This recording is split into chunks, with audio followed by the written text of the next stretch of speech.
Guys, Indian ഫുട്ബോളിന്റെ പ്രമുഖ വ്യക്തിത്വങ്ങൾ പറയുന്ന കാര്യങ്ങൾ ഡിസ്കസ് ചെയ്യുന്ന ടച്ച് ലൈനിൽ ഇന്ന് കേരള ബ്ലാസ്റ്റേഴ്സിന്റെ പരിശീലകനായിട്ടുള്ള ഡേവിഡ് കാറ്റല അദ്ദേഹം പറഞ്ഞിട്ടുള്ള ഒരു കാര്യമാണ് ഡിസ്കസ് ചെയ്യുന്നത്. സ്പോർട്സ് സ്റ്റാർ എന്ന് പറഞ്ഞിട്ടുള്ള ഒരു വെബ്സൈറ്റിന് കൊടുത്തിട്ടുള്ള ഒരു അഭിമുഖത്തിൽ അദ്ദേഹം പറഞ്ഞിട്ടുള്ള ഒരു കാര്യമാണ്. ഇതിനോടകം തന്നെ അത് കുറേ ഗ്രൂപ്പുകളിലൊക്കെ കണ്ടു കഴിഞ്ഞു. അതായത് അദ്ദേഹത്തിൻ്റെ ഒരു ഉത്തരവാദിത്തമല്ല യങ് പ്ലേയേഴ്സിനെ ഡെവലപ്പ് ചെയ്യുക എന്നുള്ള ആയി ബന്ധപ്പെട്ടുള്ള തലക്കെട്ടുകളൊക്കെ വെച്ചിട്ടാണ് അത് വരുന്നത്. അപ്പം എന്താണ് അദ്ദേഹം ആക്ച്വലി പറഞ്ഞത്, അതിൻ്റെ കാര്യങ്ങൾ എന്തൊക്കെയാണ് എന്നുള്ള കാര്യങ്ങളാണ് നമ്മളിന്ന് സംസാരിക്കാൻ പോകുന്നത്. അപ്പം അദ്ദേഹത്തിൻ്റെ വാക്കുകൾ ഇങ്ങനെയാണ്: ഇന്ത്യൻ കളിക്കാർ ഡെവലപ്പ് ആവുകയും വളരുകയും വേണമെന്നത് ശരിയാണ്, അത് എൻ്റെ ഉത്തരവാദിത്തമാണ് എന്നത് ശരിയല്ല. മികച്ച പ്രകടനം കാഴ്ചവെക്കാൻ കഴിയുമെന്ന് എനിക്ക് തോന്നുന്ന മികച്ച 11 കളിക്കാരെ ഞാൻ ഉപയോഗിക്കും. അവർ 17 വയസ്സുകാരനോ 36 വയസ്സുകാരനോ എന്നത് എനിക്ക് പ്രശ്നമല്ല. യുവതാരങ്ങളെ വളർത്തുക എന്നത് ക്ലബ്ബ് പരിഗണിക്കേണ്ട കാര്യമാണ്. അക്കാദമികളിൽ നിക്ഷേപിക്കുക എന്നതാണ് അടിസ്ഥാന കാര്യം. നമുക്ക് ഇവിടെ ധാരാളം ജനസംഖ്യയുണ്ട്, തീർച്ചയായും നല്ല കളിക്കാർ ഉണ്ടാകും, പക്ഷേ അവർക്ക് വളരാൻ അടിസ്ഥാനം ആവശ്യമാണ്. യുവ കളിക്കാരുമായി പ്രവർത്തിക്കാനും അവരെ വികസിപ്പിക്കാൻ സഹായിക്കാനും ഞാൻ ഇഷ്ടപ്പെടുന്നു. അവർക്ക് കളിക്കാൻ കഴിയുമെന്ന് അവർ എന്നെ കാണിച്ചു തന്നാൽ അവർക്ക് ആദ്യം അവസരം നൽകുന്നതും ഞാൻ തന്നെ ആയിരിക്കും എന്ന് പറയുന്നൊരു കാര്യമാണ് പറയുന്നത്. വളരെ വിശദമായിട്ടാണ് അദ്ദേഹം ഈ പറഞ്ഞ ഈ ഒരു യുവതാരങ്ങളുമായിട്ട് ബന്ധപ്പെട്ടിട്ടുള്ള ഈ ഒരു വിഷയത്തിൽ സംസാരിക്കുന്നത്. അപ്പോൾ ഇതിൻ്റെ ഒരു പൊരുൾ ഇതാണ്. അതായത് അദ്ദേഹം പറയുന്നൊരു കാര്യം അത് തന്നെയാണ്. അതായത് അദ്ദേഹം സീനിയർ ടീമിലൂടെ യുവതാരങ്ങളെ വളർത്തിയെടുക്കുക എന്ന് പറയുന്നൊരു ഉത്തരവാദിത്തം അദ്ദേഹത്തിനില്ല. കാരണം നമ്മളും ഇത് പലപ്പോഴും പറഞ്ഞിട്ടുള്ളൊരു കാര്യം തന്നെയാണ്. കാരണം സീനിയർ ടീമിൽ എപ്പോഴും റിസൾട്ട് എന്ന് പറയുന്ന കാര്യത്തിനാണ് ഇമ്പോർട്ടൻ്റ്. അപ്പം റിസൾട്ട് ഇല്ലാണ്ട് വരുമ്പോഴത്തേക്കും നമ്മൾ യുവതാരങ്ങൾ വെച്ചാണ് കളിപ്പിച്ചത്, മറ്റേ ഒരു സീനിയർ താരങ്ങൾ വെച്ചാണ് കളിപ്പിച്ചതെന്ന് പറഞ്ഞതിൽ കാര്യമില്ലല്ലോ. അപ്പോൾ മാനേജ്മെൻ്റ് ആകട്ടെ, മുമ്പുണ്ടായിരുന്ന കോച്ചസ് ആകട്ടെ, ഈ പറഞ്ഞ ന്യായങ്ങൾ എപ്പോഴും പറയുന്നുണ്ടായിരുന്നു. അപ്പം ഞാൻ എപ്പോഴും ഇതിനെ എതിർത്ത് തന്നെ നിന്നിട്ടുള്ളൂ. അത് യൂത്ത് ഡെവലപ്മെൻറ്റിനോടുള്ള എതിർപ്പ് കൊണ്ടല്ല. നമ്മൾ കേരള ബ്ലാസ്റ്റേഴ്സ് ആണ് കളിക്കുന്നത്, ISL ആണ്. ISL എന്ന് പറഞ്ഞാൽ രാജ്യത്തെ ടോപ്പ് ടയർ ആണ്. ഇവിടെ നമുക്ക് റിസൾട്ടാണ് ആവശ്യം. റിസൾട്ട് കിട്ടിക്കഴിഞ്ഞാലേ പോയിന്റ് കിട്ടുകയുള്ളൂ, ട്രോഫി കിട്ടുകയുള്ളൂ. സോ ഇങ്ങനത്തെ കാര്യങ്ങളിൽ കോംപ്രമൈസ് സംഭവിക്കുന്നത് കൊണ്ടാണ് നമ്മൾ എപ്പോഴും പിന്നിലേക്ക് പോകുന്നത്. അത് കോംപ്രമൈസ് ചെയ്യാത്ത ടീമുകൾക്ക് എപ്പോഴും മികച്ച ടീമുകൾ ഉണ്ടാകും, അവർക്ക് റിസൾട്ട് ഉണ്ടാക്കാൻ കഴിയുമെന്നുള്ളതാണ്.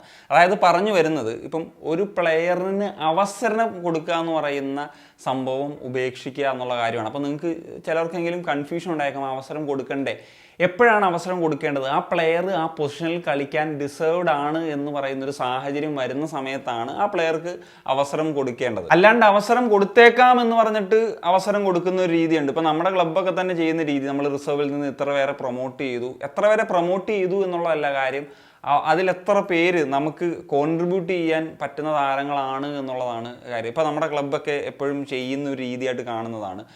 ഇപ്പം ഒരു റിസർവിൽ കളിച്ചിരുന്ന ഒരു പ്ലെയറെ ഡയറക്റ്റ് ISL ചിലപ്പോൾ ഒരു ഫസ്റ്റ് 11 പ്ലെയറായിട്ട് തന്നെ കൊണ്ടുവരുന്ന രീതി നമ്മൾ കണ്ടിട്ടുണ്ട്. അപ്പോൾ അവിടെ ഉണ്ടാകുന്നൊരു പ്രശ്നം എന്ന് വെച്ച് കഴിഞ്ഞാൽ, അവരൊരു യങ് പ്ലെയറാണ്, ചിലപ്പോൾ ടീനേജർ ആയിരിക്കും, അവർക്ക് RFDL അല്ലെങ്കിൽ KPL കളിച്ചിട്ടുള്ള ഒരു എക്സ്പീരിയൻസിൽ നിന്ന് ഡയറക്റ്റ് ഒരു ടീമിൻ്റെ ISL കളിക്കുമ്പോൾ ഒരു ഫസ്റ്റ് 11 പ്ലെയറായിട്ട് വരുമ്പോൾ ഒരുപാട് ബുദ്ധിമുട്ടുകളുണ്ടാകും. മിസ്റ്റേക്സ്, ആ പ്ലെയറുടെ ഇൻഎക്സ്പീരിയൻസ് ഒക്കെ എന്ന് പറയുന്ന കാര്യം അത് ടീമിനെ ബാധിക്കും.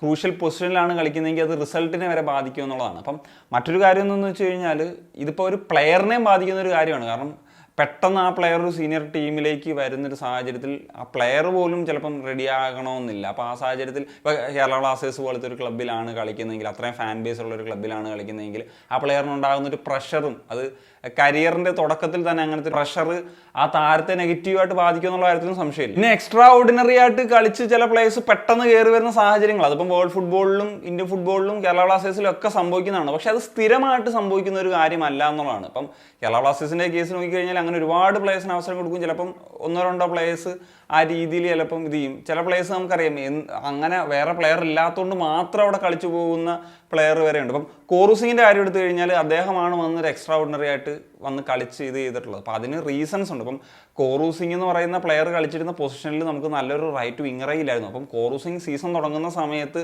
ഒരു സ്ക്വാഡിൽ പോലും അവൈലബിൾ ആയിരുന്ന പ്ലെയർ അല്ല. അദ്ദേഹം അണ്ടർ-20 ടീമിൻ്റെ ഭാഗമായിരുന്നു. അണ്ടർ-20 ടീം AFC ക്വാളിഫൈ ആകാത്ത സാഹചര്യത്തിലാണ് ഈ കോറൂസിങ് വരുന്നത്. മറ്റ് പ്ലേയേഴ്സ് ഇല്ലാത്ത അവസരത്തിൽ അദ്ദേഹത്തിന് അവസരങ്ങൾ കുറച്ച് മിനിറ്റ്സ് കിട്ടുന്നത്. പിന്നീട് അദ്ദേഹം മറ്റ് പ്ലേയേഴ്സിനേക്കാൾ ബെറ്റർ ആകുന്ന സാഹചര്യത്തിലേക്ക് വന്ന സമയത്താണ് അദ്ദേഹം ഫസ്റ്റ് 11 പ്ലെയറായിട്ട് മാറുന്നത്. അപ്പോൾ ഈ യൂത്ത് പ്ലേയേഴ്സിനെ ഡെവലപ്പ് ചെയ്യേണ്ട ഒരു രീതി എന്ന് വെച്ച് കഴിഞ്ഞാൽ, ഇപ്പം ആദ്യം വളരെ കുറച്ച് മിനിറ്റ്സിൽ കളിപ്പിച്ച് തുടങ്ങുക, പിന്നീട് മിനിറ്റ്സ് കൂട്ടുക, പിന്നെ സൂപ്പർ കപ്പോ അല്ലെങ്കിൽ ഡുറൻ അങ്ങനത്തെ ഡൊമസ്റ്റിക് ആയിട്ടുള്ള ടൂർണമെൻറ്റ്സിൽ അവസരങ്ങൾ കൊടുക്കുക, പറഞ്ഞ പോലെ ഫസ്റ്റ് 11-ലേക്കൊക്കെ അവിടെ ആദ്യം കളിപ്പിച്ച് നോക്കുക, പിന്നീട് പ്ലേയേഴ്സൊക്കെ മെയിൻ പ്ലേയേഴ്സ് അവൈലബിൾ അല്ലാത്ത സാഹചര്യമൊക്കെ വരുമ്പോഴത്തേക്കും അവസരങ്ങൾ കൊടുക്കുക. അങ്ങനെ ഒരു സ്റ്റെപ്പ് ബൈ സ്റ്റെപ്പ് ആയിട്ട് വേണം ഇവരെ ഒരു ഫസ്റ്റ് 11 പ്ലെയർ ആയിട്ട് മാറ്റാൻ. ഇതല്ലാണ്ട് ഡയറക്റ്റ് അതിലേക്ക് കൊണ്ടുവരുന്നത് ടീമിന് നല്ലതല്ല, പ്ലെയറിനും നല്ലതല്ല. പിന്നെ കോച്ച് തന്നെ പറയുന്ന ഒരു കാര്യമാണ്, അദ്ദേഹത്തിന് ഇപ്പോൾ ഏത് പ്ലെയർ ഏത് പ്രായം എന്നുള്ളതൊരു പ്രശ്നമല്ല എന്നുള്ളതും. അതുപോലെ തന്നെ ഏറ്റവും ഒടുവിൽ അദ്ദേഹം പറഞ്ഞിട്ടുള്ളൊരു പോയിന്റാണ്, യുവ കളിക്കാരുമായിട്ട് പ്രവർത്തിക്കാനും അവരെ വികസിപ്പിക്കാൻ സഹായിക്കാൻ ഞാൻ ഇഷ്ടപ്പെടുന്നു.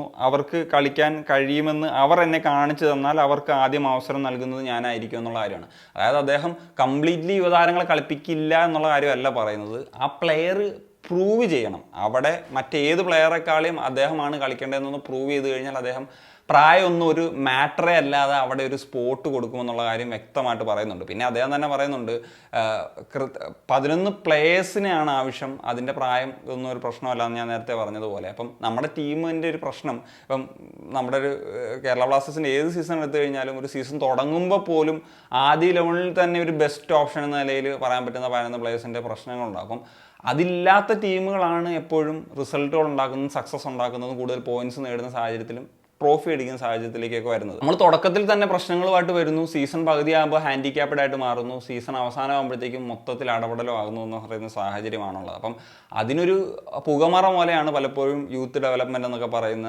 രീതിയെ ഉപയോഗിക്കുന്നതും കണ്ടിട്ടുള്ളത്. അപ്പം ഇദ്ദേഹം പറഞ്ഞിട്ടുള്ള ഒരു സ്റ്റേറ്റ്മെൻറ്റ് വളരെ സ്ട്രോങ് ആണ്.